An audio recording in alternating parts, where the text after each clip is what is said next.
ಬಳ್ಳಾರಿಯ ಘಟನೆಯ ಬಗ್ಗೆ ವಿನಾಕಾರಣ ಆರೋಪವನ್ನು ಬಿಜೆಪಿಯವರು ನಮ್ಮ ಪಾರ್ಟಿ ಮೇಲೆ ಮಾಡ್ತಿದ್ದಾರೆ. ರೆಡ್ಡಿ ಬ್ರದರ್ಸ್, ಶ್ರೀರಾಮುಲು ಅವರೇ, ರಿಪಬ್ಲಿಕ್ ಆಫ್ ಬಳ್ಳಾರಿಯನ್ನ ಡೆಮಾಕ್ರಸಿ ಆಫ್ ಬಳ್ಳಾರಿ ಮಾಡಿದ್ದು ನಮ್ಮ ಭರತ್ ರೆಡ್ಡಿ, ನಮ್ಮ ನಾಗೇಂದ್ರ ಅಣ್ಣ, ನಮ್ಮ ಸಂತೋಷ್ ಲಾಡ್ ಸಾಹೇಬರು. ನೀವು ರಿಪಬ್ಲಿಕ್ ಮಾಡಿ ಇಟ್ಕೊಂಡಿದ್ರಿ. ಇವತ್ತು ಈ ಘಟನೆ ಏನು ನಡೀತು ಅಂತ ರಾಜ್ಯದ ಜನತೆಗೆ ಕ್ಲಾರಿಟಿ ಕೊಡಕ್ಕೆ ಬಯಸ್ತೀನಿ. ಬಳ್ಳಾರಿಯ SP ರೋಡಲ್ಲಿ ಮಹರ್ಷಿ ವಾಲ್ಮೀಕಿಯ ವಿಗ್ರಹವಾದ ಇನಾಗ್ಯುರೇಷನ್ 3ನೇ ತಾರೀಕಿತ್ತು. ನಗರದಲ್ಲಿ ಎಲ್ಲ ಕಡೆ ವಾಲ್ಮೀಕಿ ಮಹರ್ಷಿಯ ಬ್ಯಾನರ್ಗಳು ಕಟ್ಕೊಂಡು ಬಂದಿದ್ರು. ಅದೇ ರೀತಿ ಖಾಲಿ ಜಾಗದಲ್ಲಿ ಏನು ಜನಾರ್ದನ ರೆಡ್ಡಿ ಮನೆಗೆ ಸಮೀಪ ಇರೋ ಖಾಲಿ ಜಾಗದಲ್ಲಿ ನಮ್ಮ ಪಕ್ಷದವರು ಮಹರ್ಷಿ ವಾಲ್ಮೀಕಿಯ ಬ್ಯಾನರ್ ಕಟ್ಟಿದ್ರು. ಯಾಕೆ ವಾಲ್ಮೀಕಿಯವ್ರ ಬ್ಯಾನರ್ ಕಟ್ಟಬಾರ್ದಾ? ವಾಲ್ಮೀಕಿಯವ್ರು ಎಲ್ಲರ ಆಸ್ತಿ ತಾನೆ, ಬರೀ ಕಾಂಗ್ರೆಸ್ ಅವ್ರ ಆಸ್ತಿ ಅಲ್ಲ ತಾನೆ. ಕಟ್ಟಿದ್ರೆ ಸರ್, ಇದೆಲ್ಲ ಗೊತ್ತಿರಬೇಕು. ಮಧ್ಯಾಹ್ನ 2 ರಿಂದ 3 ಗಂಟೆ ಸಮೀಪದಲ್ಲಿ ರೆಡ್ಡಿಯ ಬೆಂಬಲಿಗರು, ಗನ್ಮ್ಯಾನ್ಗಳು ಬ್ಯಾನರ್ಗಳನ್ನ ಹರಿದಾಕ್ತಾರೆ. ಮಧ್ಯಾಹ್ನ ಯಾವಾಗ ಬ್ಯಾನರ್ ಹರಿದಾಕ್ತಾರೋ ಸಂಜೆ ಮತ್ತೆ ನಮ್ಮ ಕಾರ್ಯಕರ್ತರು ಬ್ಯಾನರ್ ಕಟ್ಟಕ್ಕೆ ಹೋಗ್ತಾರೆ. ಕಟ್ಟಕ್ಕೆ ಹೋದಾಗ ಶ್ರೀರಾಮುಲು ಅವರು ಸೇರಿ ಅವರ ಬೆಂಬಲಿಗರು ಬ್ಯಾನರ್ ಹರಿದಾಕಿದಾಗ ಇನ್ಸಿಡೆಂಟ್ ಸ್ಟಾರ್ಟ್ ಆಯಿತು ಅಂತ ಹೇಳ್ತಾರೆ. ಇವತ್ತು ಸೋಮಣ್ಣ ಸಾಹೇಬ್ರು ಹೇಳ್ತಾರೆ, ಭರತ್ ರೆಡ್ಡಿ ಅವರ ಭಾಷೆ ಬಗ್ಗೆ ಮಾತಾಡ್ತೀರಾ.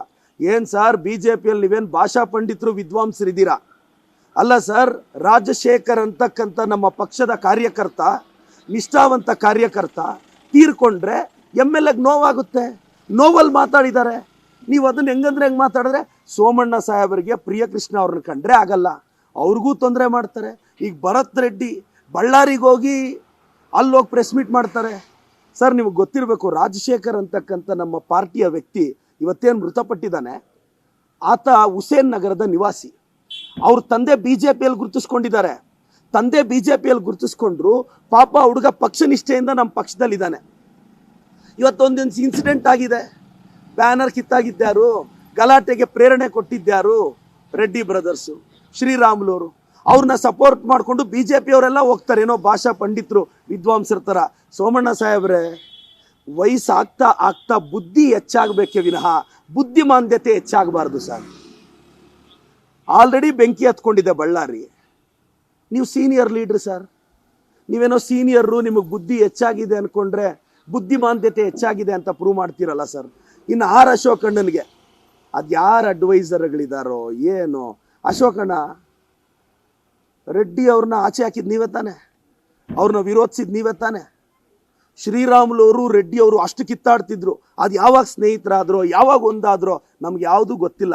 ನೋಡಿ, ಭರತ್ ರೆಡ್ಡಿ ಅವರು ಒಳ್ಳೆ ಕೆಲಸ ಮಾಡ್ತಿದ್ದಾರೆ. ಆ ಘಟನೆ ಏನಾಗಿದೆ ಅಂತ ಪೊಲೀಸ್ ಇನ್ವೆಸ್ಟಿಗೇಷನ್ ಇಂದ ಗೊತ್ತಾಗಿದೆ. ಸುಮ್ಮನೆ ಭರತ್ ರೆಡ್ಡಿ ಅಂತ ಯೂತ್ಸ್ನ BJPಯವ್ರು ಟಾರ್ಗೆಟ್ ಮಾಡೋದು ಸರಿ ಇಲ್ಲ. ಪಾಪ ವಾರ್ಡ್ಗೂ ಹೋಗಿ ಜನರು ಕಷ್ಟ ಕೇಳ್ತಾ ಇದ್ದಾನೆ ನಮ್ಮ ಬಳ್ಳಾರಿ ಅನ್ನೋ ಕಾರ್ಯಕ್ರಮದಲ್ಲಿ. ಇಲ್ಲಿ ನಮ್ಮ ಪ್ರಿಯಕೃಷ್ಣ ಅವರು ಏರಿಯಾಗೆ ಹೋಗಿ ಜನರು ಕಷ್ಟ ಕೇಳ್ತಾ ಇದ್ದಾರೆ. ಸೋಮಣ್ಣ ಸಾಹೇಬರು ಕಾಂಗ್ರೆಸ್ಸಲ್ಲಿರೋ ಯೂತ್ಸ್ನ, ಯಂಗ್ಸ್ಟರ್ಸ್ನ ಟಾರ್ಗೆಟ್ ಮಾಡ್ತಿದ್ದಾರೆ. ಇನ್ನು ಆ ಕಡೆ ಛಲವಾದಿ ನಾರಾಯಣ ಸ್ವಾಮಿ ಅವರು. ಸರ್, ನೀವು ಬಳ್ಳಾರಿ ಬಸ್ಸಲ್ಲಿ ಹತ್ತಬೇಕಾಗಿರೋದು 171A ನಿಮಾನ್ಸ್ ಬಸ್ ಹತ್ತಬೇಕಾಗಿರೋದು. ನೀವು ಮಾನಸಿಕ ಸ್ಥೀಮಿತ ಕಳ್ಕೊಂಡು ಛಲವಾದಿ ನಾರಾಯಣ ಸ್ವಾಮಿ ಅವರು ಎಷ್ಟೋ ದಿನ ಆಯಿತು. ಪಾಪ ವಿಜೇಂದ್ರ ಅವ್ರು ಎಲ್ಲಿ ಕಳೆದೋಗಿದಾರೋ ಗೊತ್ತಿಲ್ಲ. ಯಾಕೆಂದರೆ ಸೋಮಣ್ಣ ಅವರು ಚೇರ್ ಹೇಳ್ಕೊಳಕ್ಕೆ ಬ್ಯುಸಿ ಆಗೋಗಿದ್ದಾರೆ. ಈ BJPಯವ್ರಿಗೆ ಮಾನ ಮರ್ಯಾದೆ ಇದ್ದರೆ ಅಶೋಕಣ್ಣ ಹೇಳ್ತಾರೆ ನಮ್ಮ ಮುಖ್ಯಮಂತ್ರಿಗಳ ಬಗ್ಗೆ, ಉಪಮುಖ್ಯಮಂತ್ರಿಗಳ ಬಗ್ಗೆ, ಅಣ್ಣ ನಿಮಗೆ ಮಾನ ಮರ್ಯಾದೆ ಇದ್ದರೆ ಬಾಯಿ ಮುಚ್ಕೊಂಡಿರಿ. ಪೊಲೀಸ್ ಇನ್ವೆಸ್ಟಿಗೇಷನಲ್ಲಿ ಏನಾಗಿದೆ ಅಂತ ಗೊತ್ತಾಗುತ್ತೆ. ನಾನು ಮತ್ತೊಮ್ಮೆ BJPಯವ್ರಿಗೆ ಹೇಳ್ತೀನಿ, ರಾಜ್ಯದ ಜನತೆಗೆ ಹೇಳ್ತೀನಿ, ಬಳ್ಳಾರಿಯ ಗಲಭೆಗೆ ಕಾರಣನೇ BJPಯವರು ಕೊಟ್ಟ ಕುಮ್ಮಕ್ಕು. ಫಸ್ಟ್ ಬ್ಯಾನರ್ ಹರಿದಾಕಿದ್ದ ಅವರು. ಇದು CC ಕ್ಯಾಮ್ರಾ ಅಲ್ಲಿದೆ. ಗಲಾಟೆ ಸ್ಟಾರ್ಟ್ ಮಾಡೋಕ್ಕೆ ಕಾರಣ ಅವರು. ಶ್ರೀರಾಮುಲು ಅವರು ಸಹ ಬಂದು ಬ್ಯಾನರ್ ಹರಿದಾಕಿದ್ರು ಅಂತ ಸ್ಥಳೀಯರು ಹೇಳ್ತಾರೆ. ನಮ್ಮ ಪಕ್ಷದ ರಾಜಶೇಖರ್ ಸತ್ತೋಗೋದಕ್ಕೆ BJPಯವರೇ ಕಾರಣ, BJPಯವ್ರು ಕೊಟ್ಟ ಕುಮ್ಮಕ್ಕೆ ಕಾರಣ. ಇಂಥ BJPಯನ್ನ ಬಳ್ಳಾರಿಯಿಂದ ಓಡಿಸಿದ್ದೀವಿ. ಯಾಕೆ ಒಂದು 26 ವರ್ಷದ ಹುಡುಗ ಬಂದು ರೆಡ್ಡಿ ಸಾಮ್ರಾಜ್ಯನ ಒಡೆದ ಅಂತ ಹೊಟ್ಟೆ ಕಿಚ್ಚ ನಿಮಗೆ? ಬಳ್ಳಾರಿ ರಿಪಬ್ಲಿಕ್ನ ಡೆಮೋಕ್ರಸಿ ಮಾಡಿದ್ವಲ್ಲ ಕಾಂಗ್ರೆಸ್ ಅವ್ರು ಹೋಗಿ. ನಾವೊಂದು ಪಾದಯಾತ್ರೆಗೆ ರಿಪಬ್ಲಿಕ್ ಹೋಗಿ ಡೆಮೋಕ್ರಸಿ ಆಯಿತು. ಮತ್ತೆ BJPಯವ್ರಿಗೆ ಹೇಳ್ತೀನಿ, ಯುವಕರನ್ನ ದಯವಿಟ್ಟು, ಕಾಂಗ್ರೆಸ್ ಪಕ್ಷದಲ್ಲಿರೋ ಯುವಕರನ್ನ ಕೆಣಕಬೇಡಿ. ಅದು ಪ್ರಿಯಕೃಷ್ಣ ಆಗ್ಬೋದು, ಭರತ್ ರೆಡ್ಡಿ ಆಗ್ಬೋದು, ಮತ್ತೊಬ್ರು ಆಗ್ಬೋದು. ನೀವು ವಿನಾಕಾರಣ ಟಾರ್ಗೆಟ್ ಮಾಡಿದ್ರೆ ಸರಿ ಇರಲ್ಲ ಅಂತ ನಾನು ಹೇಳಕ್ಕೆ ಬಯಸ್ತೇನೆ ಸರ್. Thank you. ಘಟನೆಗೆ ಸಿಐಡಿ ತನಿಖೆ ಕೊಡಬೇಕಂತ ಒಂದು ನೋಡಿ ಸರ್, ಪೊಲೀಸ್ ಇನ್ವೆಸ್ಟಿಗೇಷನ್ ನಡೀತಾ ಇದೆ. ಟ್ರಾನ್ಸ್ಪರೆಂಟ್ ಆಗಿ ಈಗ ಆಲ್ರೆಡಿ ಕೆಲವ್ರನ್ನ ಅರೆಸ್ಟ್ ಮಾಡಿದ್ದಾರೆ. ಸತ್ಯಾಸತ್ಯತೆ ಫೋರೆನ್ಸಿಕ್ ರಿಪೋರ್ಟ್ ತಾನೇ ಹೇಳಬೇಕು. ಆರ್ ಅಶೋಕಣ್ಣ ಏನು ಫೋರೆನ್ಸಿಕ್ ಹೆಡ್ಡ? ಚಲವಾದಿ ನಾರಾಯಣ ಸ್ವಾಮಿ ಫೋರೆನ್ಸಿಕ್ ಹೆಡ್ಡ? ಅವ್ರಿಗೆ 4 ಹೆಡ್ ಅಲ್ಲಿ ಬುದ್ಧಿನೇ ಇಲ್ಲ. ಫೋರೆನ್ಸಿಕ್ ರಿಪೋರ್ಟ್ ಹೇಳ್ಬೇಕು ತಾನೆ. ಬುಲೆಟ್ ಯಾರ ಗನ್ನಿಂದ ಬಂತು, ಫೈರ್ ಮಾಡಿದ್ಯಾರು, ಫೋರೆನ್ಸಿಕ್ ರಿಪೋರ್ಟ್ ಬಂದಮೇಲೆ ಗೊತ್ತಾಗುತ್ತೆ ಸರ್. ನಾವು ನಿಷ್ಪಕ್ಷಪಾತವಾಗಿದ್ದೀವಲ್ಲ. ನಮ್ಮ ಭರತ್ ರೆಡ್ಡಿ ಅವರು ಜೊತೆಯಲ್ಲಿ ಓಡಾಡ್ಕೊಳ್ಳೋ ಹುಡುಗ ಸತ್ತೋದ್ರೆ ಸರ್ ನಾನು ಹೇಳೋದು ಗೊತ್ತಿರಬೇಕು. ಪೊಲೀಸ್ ಅವರು ಕೂಡ 5-6 ಸುತ್ತಿನ ಫೈರಿಂಗ್ ನಡೆಸಿದ್ದಾರೆ. ದಯವಿಟ್ಟು ಇದು ಇನ್ಫಾರ್ಮೇಶನ್ ತಗೊಳ್ಳಿ. ಪೊಲೀಸ್ ಅವರು 5-6 ಸುತ್ತಿನ ಫೈರಿಂಗ್ ನಡೆಸ್ತಾರೆ, ಗನ್ಮ್ಯಾನು ನಡೆಸಿದ್ದಾರೆ. ಆದರೆ ಬುಲೆಟ್ ಎಲ್ಲಿಂದ ಬಂತು ಅನ್ನೋದು ಫೋರೆನ್ಸಿಕ್ ಕೇಳಬೇಕು ಮೇಡಮ್. ನಾನು ಹೇಳೋದಿಷ್ಟೇ, ಸತೀಶ್ ರೆಡ್ಡಿ ಅವ್ರ ಮೇಲೆ ಎಷ್ಟು ಮಾರಣಾಂತಿಕ ಹಲ್ಲೆ ಆಗಿದೆ ಅಂದರೆ, ಮಿಡ್ ನೈಟಲ್ಲಿ ಅವ್ರನ್ನ ಏರ್ ಲಿಫ್ಟ್ ಮಾಡಿ ಬೆಂಗಳೂರಿಗೆ ತೊಗೊಂಬರ್ತೀವಿ. ಈ ರೇಂಜ್ಗೆ BJP ಅವ್ರು ಹೊಡೆಯೋದು ಕಾಂಗ್ರೆಸ್ ಕಾರ್ಯಕರ್ತರನ್ನ. ಅರೆ, ಒಂದು 2-3 ಕಾರ್ಯಕರ್ತರು ಸಾವಿ ಬದುಕಿನ ನಡುವೆ ಇದ್ದಾಗ ML ಹೋಗಿ ಒಂದು ಫ್ರಸ್ಟ್ರೇಷನ್ ಅಲ್ಲಿ ಮಾತಾಡಿದ್ರೆ ಅದನ್ನೇ ಇಟ್ಕೊಂಡು ಏನು ನಿಮ್ಮ ಯತ್ನಾಳವ್ರೇನು ಬಾಯಲ್ಲಿ ಪಾಂಡಿತ್ಯ ಸುರಿಸ್ಬಿಡ್ತಾ ಇದ್ದಾರೆ BJP ಅವರು.